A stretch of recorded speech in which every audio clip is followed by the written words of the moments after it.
ഇപ്പോൾ ഫേസ്ബുക്കും ഇൻസ്റ്റയും എടുത്തു നോക്കിയാൽ വലിയ പ്രകടമായ വ്യത്യാസം നമുക്ക് കാണാൻ കഴിയും.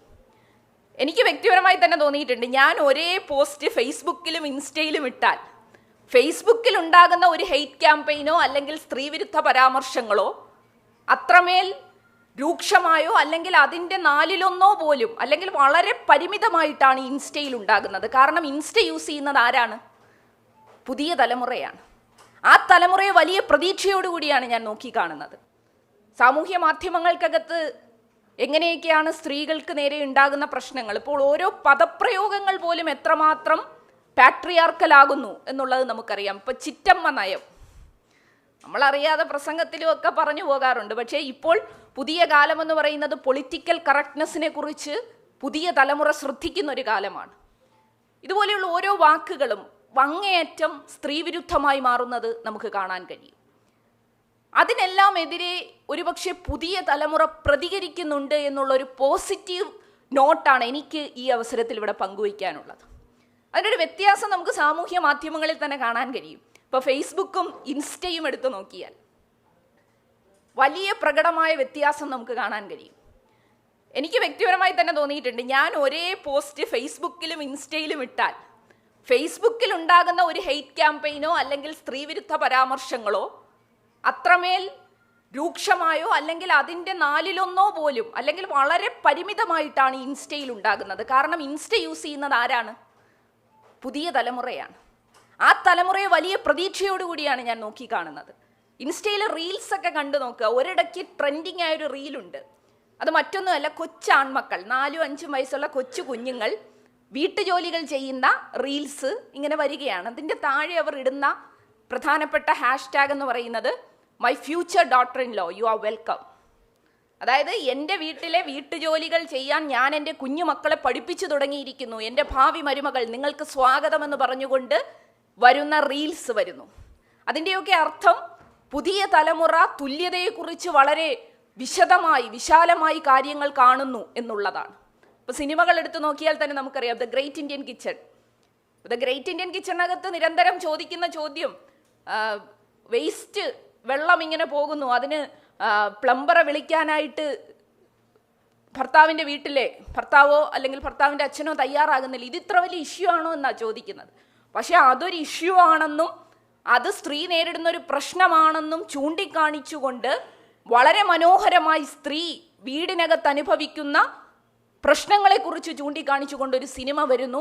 ആ സിനിമയുടെ ക്ലൈമാക്സ് ആണ് നമ്മൾ ശ്രദ്ധേയമായി നോക്കി കാണേണ്ടത്. സാധാരണ നമ്മൾ കാണുന്നത് ഇത്തരം ഇഷ്യൂസ് ഒക്കെ വരുന്നു, സ്ത്രീ അനുഭവിക്കുന്ന പ്രശ്നങ്ങൾ ചൂണ്ടിക്കാണിക്കുന്നു, അവസാനം ഇതൊക്കെ മനസ്സിലാക്കി സെറ്റിലായി ഇവർ ഒരുമിച്ച് പോകുന്നു എന്നുള്ളതാണ്. പക്ഷെ അവിടെ നമ്മൾ അതല്ല കാണുന്നത്.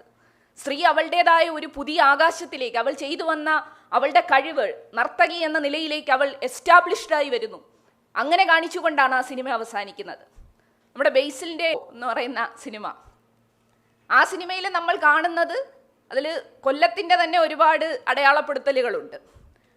പലപ്പോഴും വഴക്കിട്ടതിന് ശേഷം നമ്മുടെ കൊട്ടിയത്ത് റമ്മീസിലാണ് ഭക്ഷണം കഴിക്കാൻ കൊണ്ടുപോകുന്നത്. അപ്പോൾ അവിടെ ചെന്ന് കഴിഞ്ഞ് നിനക്ക് എന്ത് വേണം എന്ന് ചോദിച്ചിട്ട് ഉത്തരം പറയുന്നതിന് മുമ്പ് എന്താ വാങ്ങിച്ചു കൊടുക്കുന്നത്? പെറോട്ടയും ചിക്കനും വാങ്ങിച്ചു കൊടുക്കുകയാണ്. അപ്പോൾ അവരുടെ ഇഷ്ടം അങ്ങ് നിറവേറ്റുന്ന നിലയിലേക്ക് കാര്യങ്ങൾ പറയുകയാണ്. അപ്പോൾ ഇത് എത്രയോ നാളുകൾക്ക് മുമ്പ് ബഷീർ എഴുതിയിട്ടുണ്ട്.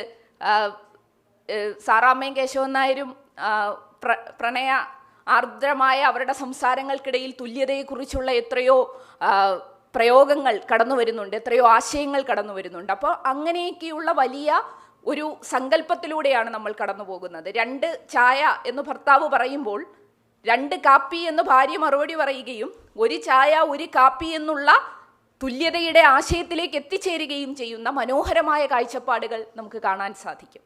അതുപോലെ തന്നെയാണ് ഹെൻറി കിബ്സന്റെ ഡോൾസ് ഹൗസ് എന്ന് പറയുന്ന രചന. നവമി ചേച്ചിക്കൊക്കെ ഇംഗ്ലീഷ് സാഹിത്യത്തിൽ വളരെ മനോഹരമായി കാര്യങ്ങൾ വായിക്കുന്ന ആളാണ്. അതുകൊണ്ട് തന്നെ ഹെൻറി കിബ്സന്റെ ഡോൾസ് ഹൗസ് നമുക്ക് എല്ലാവർക്കും ആവേശം പകർന്നിട്ടുള്ളതാണ്. അതിനകത്ത് നോറ എന്ന് പറയുന്ന കഥാപാത്രം, അവർ അവസാനം ആ നാടകം അവസാനിക്കുന്ന ഘട്ടത്തിൽ കതക് വലിച്ചടച്ചുകൊണ്ട് പോകുമ്പോൾ ആ ശബ്ദത്തിൽ യൂറോപ്പ് ആകെ കുലുങ്ങി എന്ന് പറഞ്ഞുകൊണ്ടാണ് അത് അവസാനിക്കുന്നത് ആ രചന. അതിൻ്റെയൊക്കെ അർത്ഥമെന്ന് പറഞ്ഞാൽ സ്ത്രീ വിമോചനത്തിന് വേണ്ടിയുള്ള, സ്ത്രീ പുരുഷ തുല്യതയ്ക്ക് വേണ്ടിയുള്ള വലിയ പരിശ്രമം നമ്മുടെ നാട്ടിൽ എത്രയോ കാലങ്ങൾക്ക് മുമ്പേ നടന്നുകൊണ്ടിരിക്കുന്നു. അതിൻ്റെ തുടർച്ചയാണ് ഇപ്പോഴും നമ്മൾ നടത്തിക്കൊണ്ടിരിക്കുന്നത്. നമുക്കറിയാം, ഇപ്പോൾ തുല്യത എന്ന് പറയുന്നത് ആൺപെൺ മാത്രമല്ല, LGBTQA++ എന്ന് പറഞ്ഞാണ് നമ്മൾ ലൈംഗിക വൈവിധ്യങ്ങളെ അഡ്രസ്സ് ചെയ്യുന്നത്. എല്ലാവർക്കും സ്പേസ് ഉള്ള, എല്ലാവരുടെയുമാണ് ഈ ഭൂമി, എല്ലാവരുടെയുമാണ് ഈ ആകാശം, എല്ലാവരുടേതുമാണ് ഈ സമൂഹം എന്ന നിലയിലേക്ക് നമുക്ക് എത്തിച്ചേരാൻ സാധിക്കണം. ഒരു ലൈക്കോ ഒരു കമൻറ്റോ അല്ലെങ്കിൽ ഒരു ഷെയറോ അതൊരു പൊളിറ്റിക്കൽ സ്റ്റേറ്റ്മെൻറ്റാണ്. നിങ്ങൾ എന്താണ് ചെയ്യുന്നത്, നിങ്ങളുടെ നിലപാട് എന്താണ് എന്നുള്ളതാണ്. അതുകൊണ്ട് തന്നെ സാമൂഹ്യ മാധ്യമങ്ങൾ കൈകാര്യം ചെയ്യുന്നതിനകത്ത് കൃത്യമായൊരു ധാരണ നമ്മുടെ പുതിയ തലമുറയ്ക്ക് ഉണ്ടാകണം. അത് രൂപപ്പെടുത്തിയെടുക്കാൻ കഴിയുന്നത് നമ്മുടെ പാരൻറ്റിങ്ങിലൂടെയാണ്. ഞാൻ ആദ്യം സൂചിപ്പിച്ചതുപോലെ സോഷ്യൽ കണ്ടീഷനിങ് നമ്മുടെ സമൂഹത്തിൽ ഉണ്ടാകാൻ പാടില്ല. നീ നാളെ മറ്റൊരു വീട്ടിൽ ചെന്ന് കയറേണ്ടവളാണ് എന്ന് എത്രയോ തവണ കേട്ട് വളർന്നവരാണ് നമ്മൾ ഓരോരുത്തരും. പക്ഷേ ഇപ്പോൾ അതിനൊക്കെ മാറ്റം വരികയും പെൺകുട്ടി എന്ന് പറയുന്ന ഐഡൻറ്റിറ്റിയെ ബഹുമാനിക്കുകയും ചെയ്യുന്ന നമ്മുടെ ഉദ്ഘാടകൻ സബ് കളക്ടറുടെ വാചകങ്ങൾ തന്നെ വളരെ ആകർഷകമായിരുന്നു. നമുക്ക് 3 സഹോദരിമാരുള്ള ഒരു കർഷക കുടുംബത്തിൽ ബീഹാറിൽ നിന്നും കടന്നു വന്ന് കൊല്ലത്തെ സബ് കളക്ടറായി പ്രവർത്തിക്കുമ്പോൾ അദ്ദേഹം എല്ലാ വിഷയങ്ങൾക്കകത്തും പരമപ്രാധാന്യം നൽകുന്നത് സ്ത്രീകൾ അനുഭവിക്കുന്ന പ്രശ്നങ്ങൾക്ക് പരിഹാരം കാണുന്നതിലാണ് എന്ന് ചൂണ്ടിക്കാണിച്ചുകൊണ്ടുള്ള അദ്ദേഹത്തിൻ്റെ സംഭാഷണം നമുക്കേറെ പ്രതീക്ഷ നൽകുന്നതാണ്. അത്തരത്തിൽ പുതിയ തലമുറ കൂടുതൽ നല്ല രൂപത്തിൽ നല്ല കാര്യങ്ങൾ ചെയ്തുകൊണ്ട് മുമ്പോട്ട് പോകട്ടെ. തുല്യതയിലേക്ക് വേണ്ടിയുള്ള പോരാട്ടത്തിൽ നമുക്ക് ഒരുമിച്ച് മുമ്പോട്ട് പോകാം. അങ്ങനെ ഒരു നല്ല ലോകം കെട്ടിപ്പടുക്കുന്നതിന് വേണ്ടി ഒരുമിച്ച് നിൽക്കാം. എല്ലാവർക്കും ഹൃദയം നിറഞ്ഞ വനിതാ ദിന ആശംസകൾ.